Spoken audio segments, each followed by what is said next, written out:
Durante demasiado tiempo hemos mirado a Tenochtitlan y a lo mexica como si allí habitara toda la raíz de lo indígena. Es urgente dejar esa obsesión. No porque Tenochtitlan, hay que dejarlo bien claro, carezca de sabiduría. Su cosmovisión en realidad siempre será un campo inmenso de estudio, sino porque la hemos convertido en un mito homogéneo, folclorizado, muy folclorizado, que borra la pluralidad indígena y sobre todo al originario vivo. El nacionalismo del México independiente, con su idea de raza cósmica de Vasconcelos, sublimó el mestizaje para ocultar su origen violento, homogeneizó la diversidad y levantó un orgullo como si fuese hecho de ruinas glorificadas, pero mudo y ciego ante la desigualdad de los pueblos indígenas. En palabras de Nietzsche, es decir, desde la perspectiva nietzscheana, podemos obtener una lectura muy específica, la lectura de que esa identidad nacional se construyó desde la mala conciencia, es decir, una cultura que interioriza su culpa histórica y la disfraza con símbolos buscando pureza en un pasado mítico mientras silencia a los vencidos. Dussel diría que es la modernidad negando su exterioridad, la voz de quienes quedaron fuera del relato oficial. Bonfil Batalla lo llamó el triunfo del México imaginario sobre el México profundo. Hoy, precisamente, en la crisis identitaria del mestizo urbano, nos interpela como hijos de la violencia, como hijos de la evangelización, como hijos del capitalismo, y por lo mismo vemos apropiaciones desesperadas, grupos que toman el náhuatl solo de adorno, toman plumas como una extensión de un elemento de consumo, se apropian de dioses antiguos que para los indígenas mismos son difuntos y se les debe respetar su silencio.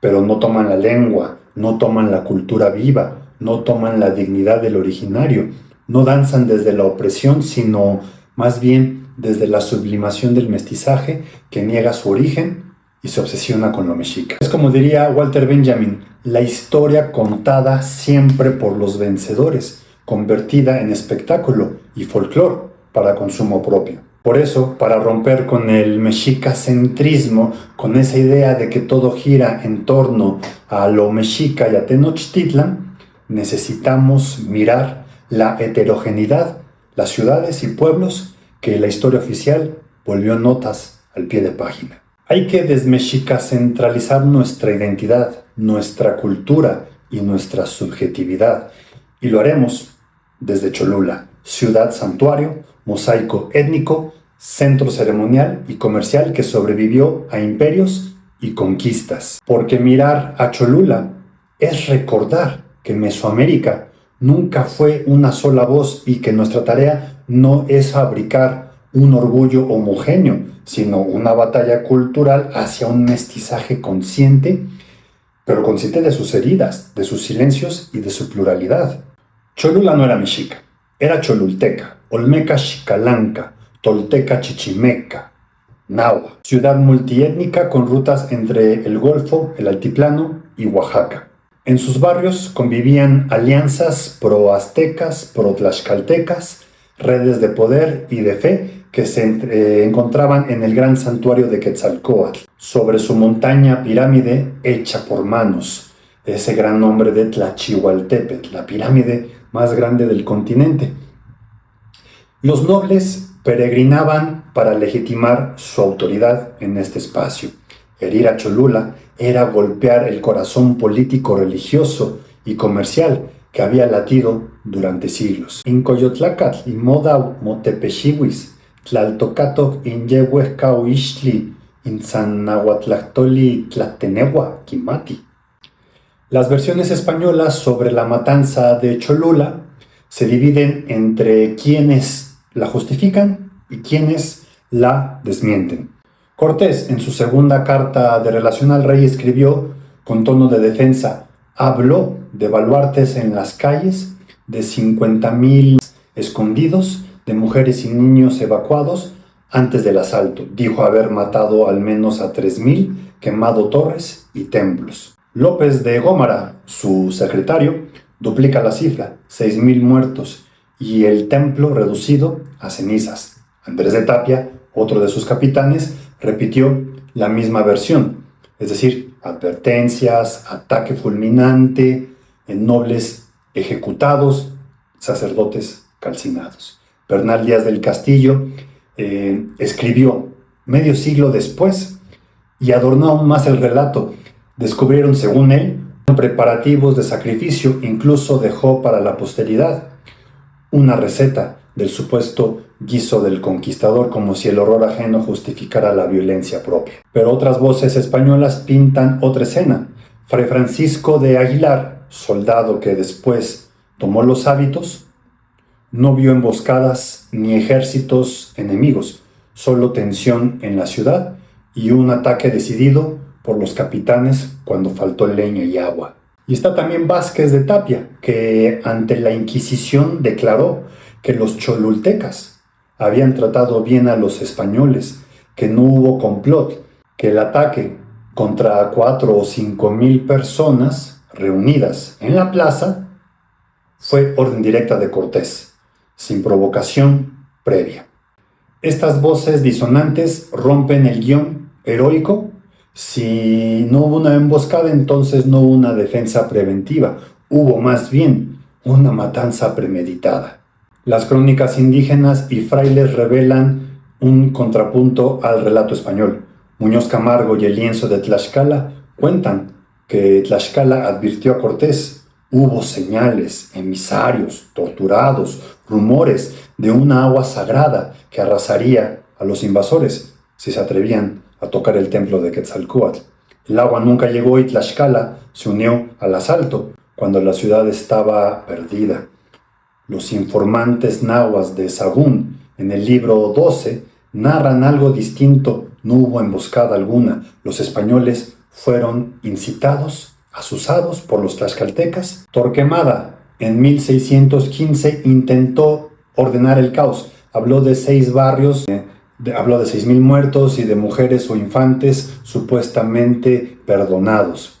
Alba Ixtlilxóchitl, un siglo después, diría que todo fue un mensaje político.